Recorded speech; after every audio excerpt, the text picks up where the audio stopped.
Other people have talked about mousetraps. In particular, there's a man named Ken Miller. He's a professor of biology at Brown University. Ken Miller is one of your antagonists. He is one that's written in scientific journals about TTSS, yes? Yes. And explain what that is very quickly. TTSS is the type 3 secretory system.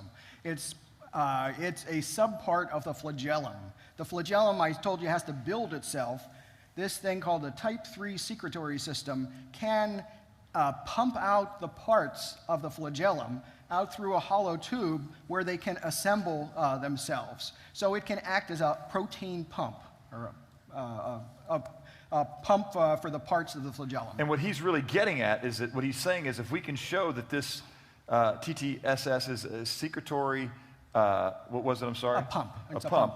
And it's a building block, okay, of a part of the complex structure that makes up the bacteria flagellum. And his point is, if we see this in other cells or other mechanics within cells, and it's pushing itself forward because TTSS appears in other type cells, then there's evidence that maybe it could have evolved to this place. Yes. Now, I want you to respond to that, because I know that sometimes a lot of the folks that are your antagonists get to write and put their opinions in journals, and when you try and respond, your articles are... They're deemed uninteresting. Yes, or rejected. Yeah, they're which gets to a question I want to ask you. The disclaimer you gave at the beginning, was that your idea, or do powers that be suggest strongly that you give it? Well, a little bit of both. Powers that be thought it would be a good idea, and I agreed with them, because you have to realize that in the scientific community, I don't get as many laughs as I get here. And my colleagues were getting static because of the crazy guy down the hall from them. And they were getting emails from other people asking if Lehigh University was turning itself into a Bible college, and graduate students from Lehigh who were going out for postdoctoral interviews were being laughed at because I am at Lehigh. You were on the faculty. I'm on the faculty there. So and this is a lot of what the movie Expelled really is about. It's about some of the pressures within the scientific community to, I think what they say is the science of intelligent design is neither intelligent nor science. Yeah, they do that. They say very strongly, but they don't have any more reason for it than I've been showing you with some of the responses to my exactly. To my argument. So it gets to an ad hominem, or to the man. They make these statements. They call it science in a cheap tuxedo, and yet when the evidence for that claim are brought forward, they don't stand well on the stage up against it. No, that's correct. I mean, I'm trying to show the best responses to my arguments, and as you can see, they're just not that impressive. But nonetheless, somebody will bang a gavel, as the judge says, and said, "No, you're clearly not scientific. You go away." It's more or less like people in the Soviet Union a long time ago who objected to communism. They were put in mental institutions because if you didn't think communism was the right system, clearly you were not functioning very well. It's very similar to that. Or you were science. Exiled to a very cold, lonely place, which is a little bit of what's happening. I want to come back this a little bit. I want to get Steve back up here to talk about the evidence for intelligent design within the digital code. One last question before we move. How do I get a subscription to that Cell magazine? It just looked absolutely riveting. Just write to MIT Press. Okay, thank you. So that was flooding in on our text line, and I wanted to go ahead and get to that. If I could.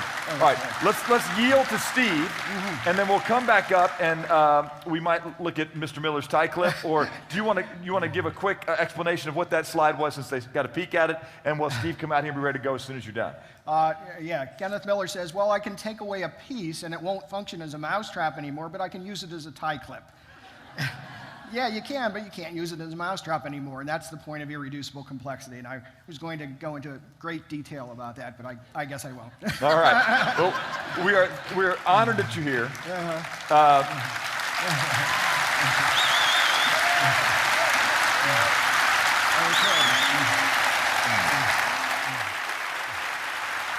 One of the One of the reasons I'm just grateful that Mike is here, Mike is the father of 9 children, and so,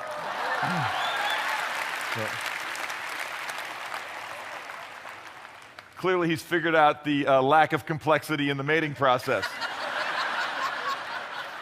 And that's a whole lot more fun than playing with mousetraps. Amen, brother? She said this is a church time. Let's,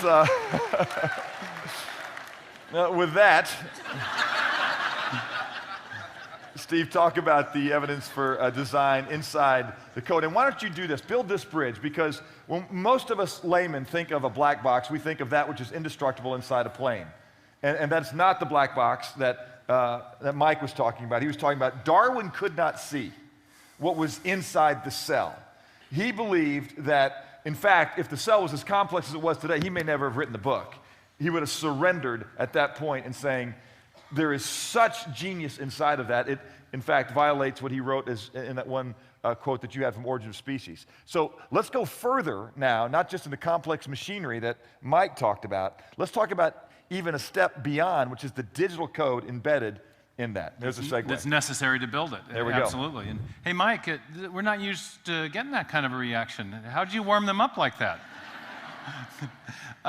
All right, I'm here to talk about the digital code. I hope we get to talk a little bit more about that type 3 secretory thing later, because I've been working with one of Mike's colleagues who's a microbiologist who's been defending Mike's honor, because there's a genetic story behind that objection that I think has shown Mike to be entirely correct, but maybe we can come back to that in Q&A.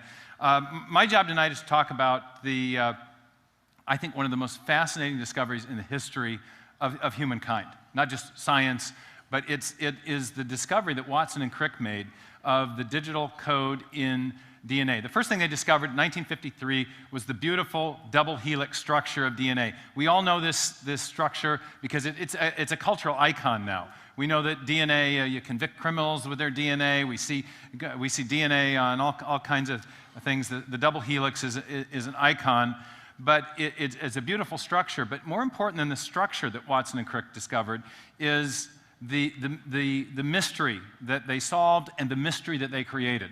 First line of the book that I've just completed is this. It's when Watson and Crick discovered elucidated the structure of the DNA molecule, they solved one mystery, but they created another.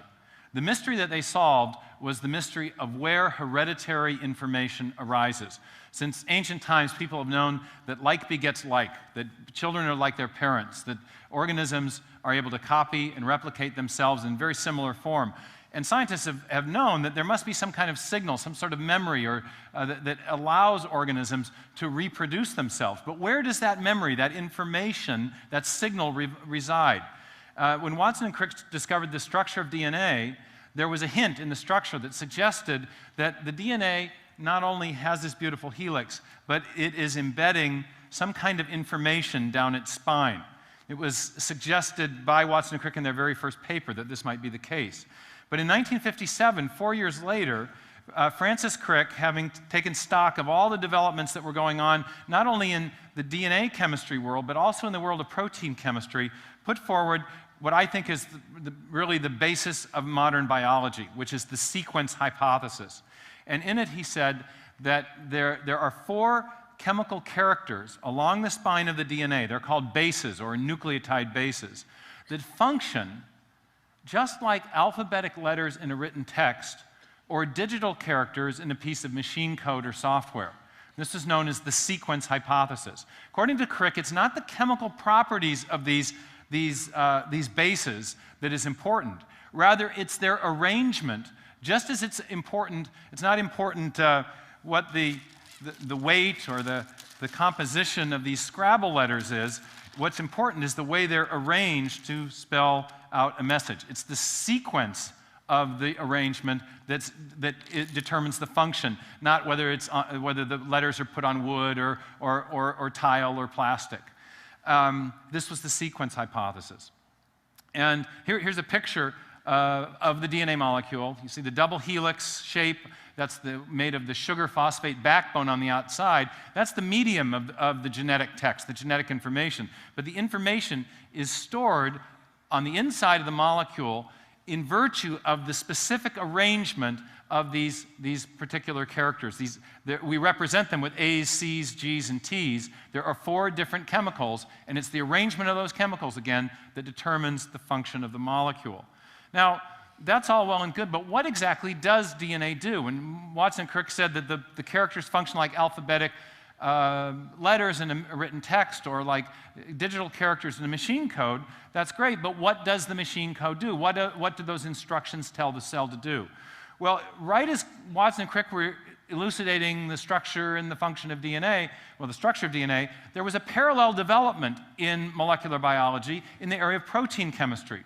It started in about the same time, 1952. A scientist named Fred Sanger was discovering about the protein insulin. Other scientists began to discover the 3-dimensional structure of proteins, and that they discovered that they were immensely complex 3-dimensional shapes. It defied everybody's expectation. They thought proteins were going to be simple things like hat boxes stacked up on top of each other. The ultimate secret of life, after all, should be law-like and orderly. But proteins weren't like that. We know that proteins do, and they knew that proteins did lots of important jobs in the cell. You can think of proteins as like the toolbox of the cell. Inside the cell, or in a toolbox, you've got a hammer, a wrench, a saw, you've got a plane. All these things perform functions, and they perform the specific functions they do in part because of the specific shapes they have. The same thing is true of proteins. They have very irregular, complicated shapes, and in virtue of those shapes, the proteins are able to do specific jobs in the cell. Here's just a simple illustration. You have a protein that acts as an enzyme. It catalyzes a reaction. In this case, a reaction that breaks apart 2 sugar molecules. But the ability to break apart that disaccharide depends on a very precise 3-dimensional fit between these 2 molecules. The disaccharide nestles into those 2 grooves in this particular enzyme. And everything in biology works according to that same kind of specificity of fit. Proteins make up the structural parts of those nanomachines that Mike Behe was talking about. All those parts in the bacterial flagellar motor and other nanomachines are made of proteins. They fit together and form the machine because of very precise hand-in-glove fit between the parts. Same thing is true for enzymes catalyzing reactions. Same thing is true for proteins that help process the information in the cell. All proteins function because of this very precise 3-dimensional specificity. How do they acquire that specificity? Well, we now know it has a hand-in-glove fit, another take on specificity. We now know that proteins acquire that specificity because of the way their individual subunits are arranged. Now, the subunits of proteins, that sounds like a big scientific word, but hey, I've got snap-lock beads tonight. Ages 2 to 4, it says on the box. Okay. All my best visual aids are stolen from small children, you know. Okay. Okay, here's a protein is a long chain-like molecule that folds into a very specific shape. And it might fold differently depending on the arrangement of the subunits, the amino acids. So each of these colored beads with a different shape represents a different amino acid. And you can see that there's a lot of different ways that we could arrange even just these few beads. Depending upon the arrangement, the shape will be different. It will fold in the protein, or the chain will fold into either a functional protein, or it may lie limp and do nothing at all if the arrangement isn't correct. So the amino acids, and there'll be a test on these equations afterwards, the amino acids are sequenced in very particular ways so that the protein folds in the right way. Get the sequencing wrong, you don't get a functional protein. So Francis Crick, in fact, said that he likened the amino acids to those old typeface blocks that are used in the old newspaper headlines. They all have the same basic chemical structure, but there's a different sticky-outie with each one, a different font. And the arrangement of those sticky-outies determines the, more technical terms, sorry, and it determines the folding and therefore the function. Okay? So we like to say that amino acids have a property, or proteins have a property called sequence specificity. If something has sequence specificity, the function of the whole is determined by the specific arrangement of the parts. We find that in language, we find that in computer codes, we find it in proteins. But the question is, how do proteins acquire that specificity? And this is where Francis Crick's sequence hypothesis came in. According to Crick, the characters along the DNA spine function like alphabetic letters, but what they're spelling, what they're causing to happen is the sequencing of amino acids, which in turn cause the proteins to fold and therefore produce a functional tool in the cell's toolkit. So information on DNA is transcribed, translated, and produces the functional outcomes, the protein machines that the cell needs to survive. So you've got a form of functional information, sometimes referred to as machine code or assembly instructions in the DNA molecule. Now, this is what I call the DNA enigma. And I said at the beginning of my book that Watson and Crick solved one part of that enigma. They solved the question of where biological information resides. It resides along the spine of the DNA molecule. They also helped us with the sequence hypothesis to understand what that information does. It directs the building of proteins, but their discovery raised another even more profound mystery. And that mystery is, where did that information come from? Where did it come from? Now, that's an important mystery for two reasons. First, because we know in our own digital world something about information and its importance. I actually used to ask my students, if you want to give your computer a new function, what do you have to give it? Software, code. Well, the same thing is true in life. If you want to build a new organism from an earlier, simpler organism, or if you want to build life in the first place from simpler chemicals, you have to arrange the parts in very particular ways to make functional organisms. To provide new biological function, you also need information. Same principle is in the software world. And that is a profound code is necessary to build new form and function in biology, just as it is in high technology. Now that raises creates a profound dilemma, because there's a question that scientists almost universally agree has not been solved by any materialistic theory of evolution. We can debate about whether Darwinian evolution is true or not, but I'm going to set that aside for tonight and look at a more fundamental issue. If you think of Darwin's great tree of life as representation of the history of life, all the things out on the branches, the giraffes and the dolphins and the birds and the fishes and us and plants, all of those things are the modern forms of life. But if you go back far enough, according to Darwin, you get to the simple organism that is the progenitor of all life. And he and other scientists have usually conceived of that as some kind of simple cell. Sometimes this is called amoeba to man evolution. That's not quite accurate, but you get the idea, okay? But the question that is raised by the recognition of the centrality of information is one, how do you make those transitions from one form to another, given that you need a lot of information, but to provide any new function, any new form? But an even more fundamental question, and which is the one I'll talk about now, is how do you get life in the first place? Life depends on information. DNA runs the show in even the simplest cell. It directs the construction of the proteins that even the simplest cells need to survive. So where did that information come from? Watson and Crick did not answer that question, but Crick in particular appreciated the gravity of the question. Now, I first came across the second question, what I call the DNA enigma, here in Dallas.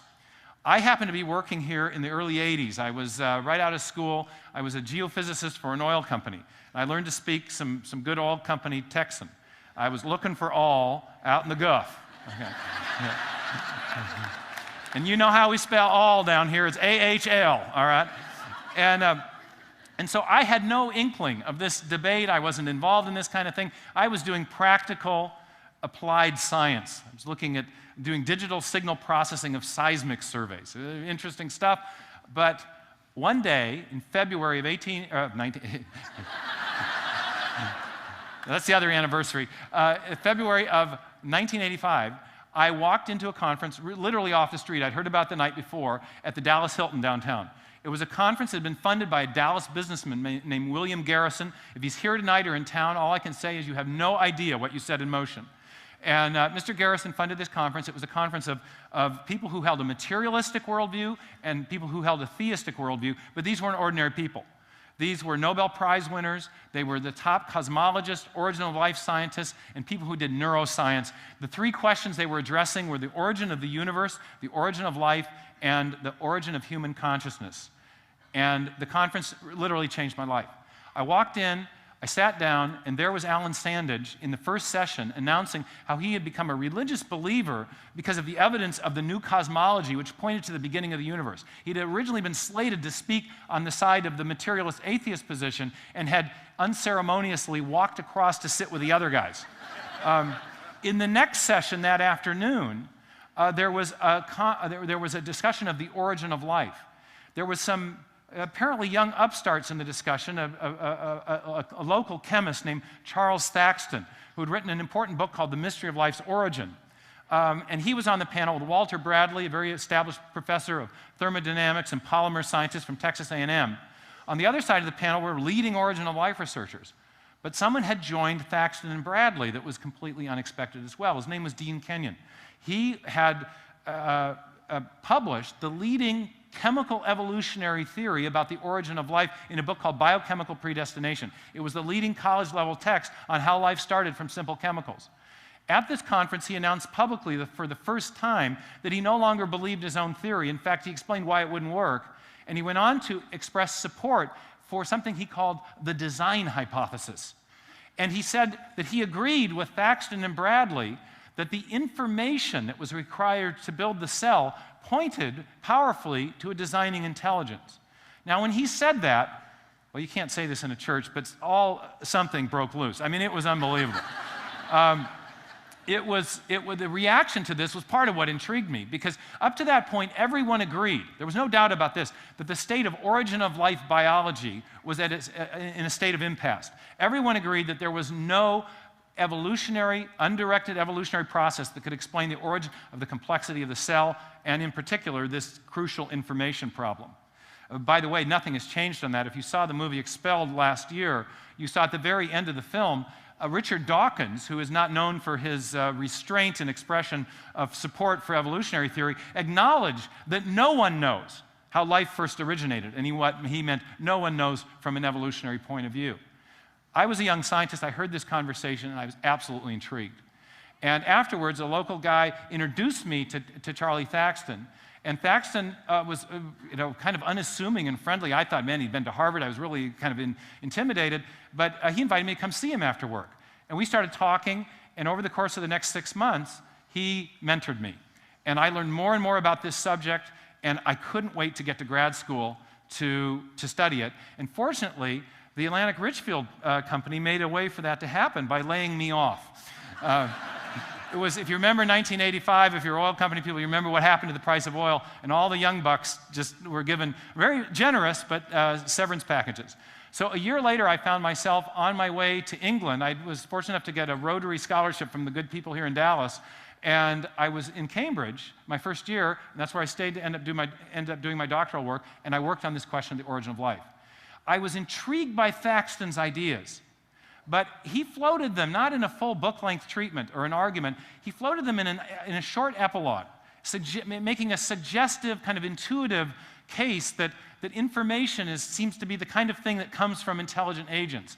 And he said, we know that based on our uniform experience.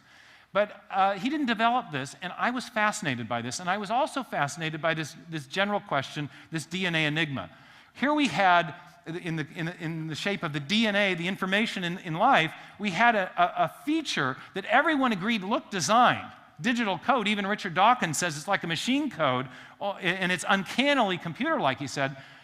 But no one had an undirected process that they even claimed could mimic the powers of a designing intelligence to produce that appearance of design. So if you've got an appearance of design and no designer substitute mechanism to explain it, maybe there's evidence of actual design.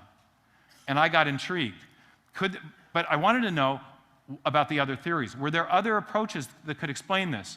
And as I began to work on this topic during my PhD research in England, I started to realize, what I came to realize was that this DNA was deeper and far more profound than I had any inkling of when I first encountered this conference or even in my discussions with Dr. Thaxton.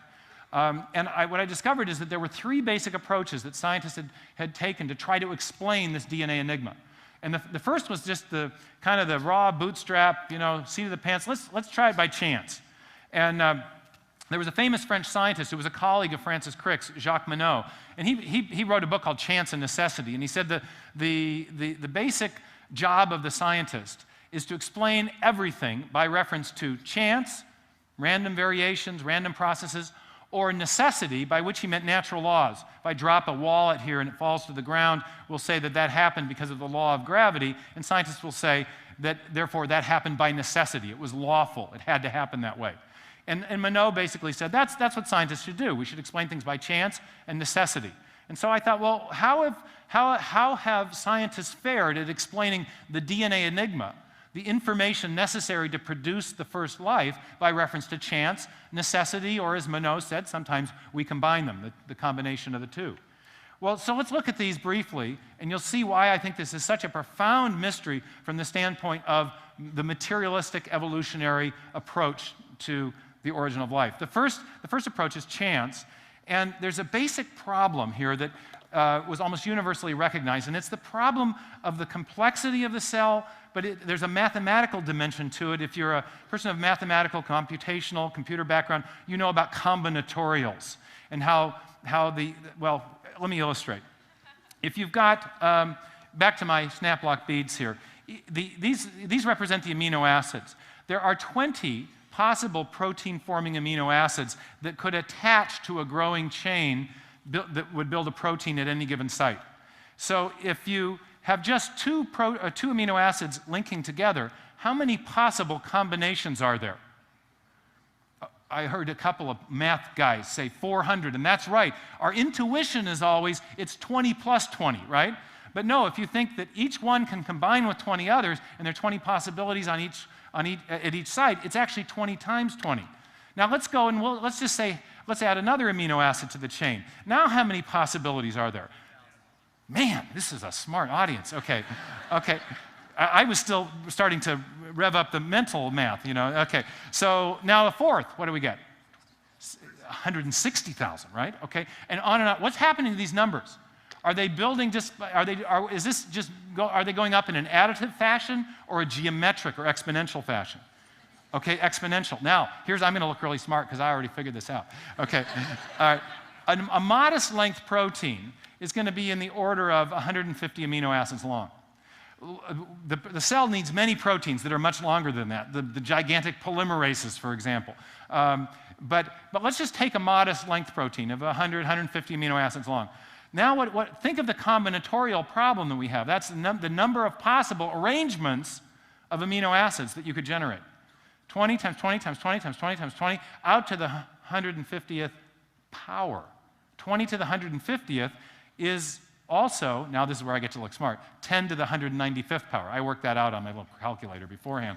But the point is, that's an unimaginably large number. Now, you can quibble about that, and you can notice that there's more than just one functional protein, and that's correct. So that adjusts the numbers downward. But then you also have to take into account that there's only a certain kind of linkage that can take place chemically, and the odds of that are only 1 and 2 at each site. And there's only one kind of amino acid, a left-handed, not a right-handed kind. And so when you take it all into account, here's the bottom line. The number of combinations of possibilities vastly dwarfs the number of possible events there could have been since the very beginning of the universe, since the Big Bang. There are only 10 to the 80th elementary particles. There are only 10 to the 16th seconds since the beginning of the universe. There's only so fast that interactions can take place between molecules. So think of it this way. All the number of combinations that could possibly be represent a vast haystack grander than the size of the entire universe, and what we're looking for is something like a tiny, tiny needle smaller than the smallest elementary particle. And we have to find that in a blind, undirected search, all right? Most scientists working on the origin of life have realized that the complexity of the cell, the combinatorial complexity, is so great that we will never, ever find life in that way. Through time plus chance. Through time plus What chance. you're saying is statistical improbability giving the grandest, number that is presented as a probability for the existence of the universe, which is right around 13.7 billion years right now, I've read recently, correct? Right. And so you're saying that there's no way for just this one expression of creation to have taken place statistically within that time period, given the immensity of the probability. The odds are always better that it didn't happen by chance than that it did, and they're immensely in favor of that it didn't. The probabilities are so small. And what's happening and so exciting inside the black box, so to speak, is what we're seeing is that scientists, everywhere they go, they keep seeing more and more overwhelming evidence that there is just no way that this could have evolved or happened. The numbers are so grand, it takes not just a tremendous amount of faith, but it goes against all reason, all probability, and all really scientific possibility that it could have happened that way, and yet they still defend it vehemently. Right, because there are some other possibilities, but let me turn the corner from the negative to the positive, okay? And I just want to make you aware, I know David's here. It is 8:40. 8:40. And so we need to get him out here. 5 minutes, and I'll tell you the end of the story. Okay. And then we'll get him out. Go for it. Okay. I'll stay here with you. There's two other... and he's a big guy. I'm not going to mess with that. Okay. Let me turn the... There are other possible purely naturalistic approaches. In my studies, I found them equally inadequate. And if you want to know why, there's a big fat book that we're advertising in the back that's going to be out in June called Signature in the Cell. But I want to tell you the positive side of the story, and this will segue to David, okay? And that is that I had an epiphany because one of the things I want to know is, was Dr. Thaxton right? Could this be made a scientific conclusion, the idea of intelligent design? And when I got to Cambridge, one of the things I began to study was how do scientists reason about events in the remote past? And I found the works of the masters. I found the works of Charles Darwin. And I found the works of his mentor, Charles Lyell. And they had a simple principle, and it was that if you want to explain events in the remote past, you should invoke causes that are known to produce the kind of events that you're trying to explain. Makes sense? You want to explain volcanic ash? Don't invoke an earthquake, invoke a volcanic eruption, right? And so I one day found the front piece on Lyell's book, okay?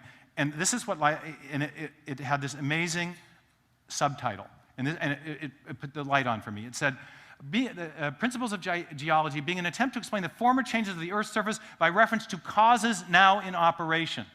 That's how we got to go about things. We try to explain things by reference to causes that we know can produce the effects in question.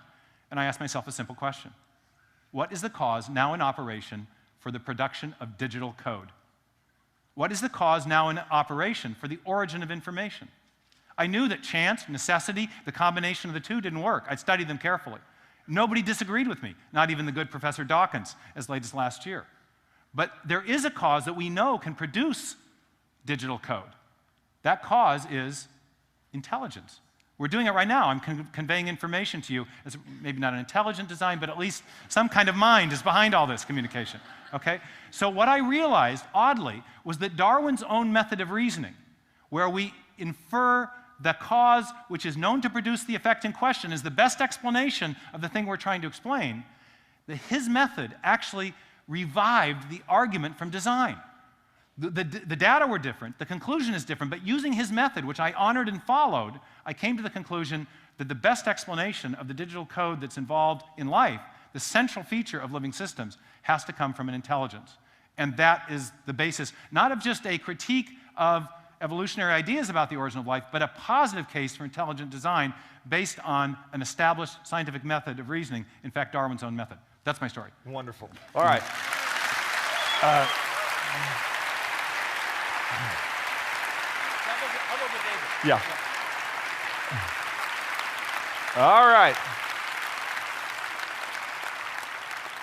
I want you all to hang in there because what we're going to do in these next 17 minutes, David Berlinski, who is here with us, is going to basically do a little interview right now with Steve. And I want you to stick with this. We're going to do this for about 15 minutes. Then we're going to bring up Mike and maybe Ray and do a short Q&A. Are you guys ready? Come on out here, David. Come on out here, Steve. This is going to be a real treat. If you've, we're going to forego the video introduction of Dr. Berlinski, and the reason I want to do that is to maximize our time with him. Let me just recommend that all of you go and watch the movie Expelled. And it does a great job of introducing Dr. Berlinski. I'm grateful for his being here. He's come all the way from France. And so, Steve, I'm going to let you have a few minutes with him, then we're going to come back up here and crank out some more great time. So that's great. Welcome.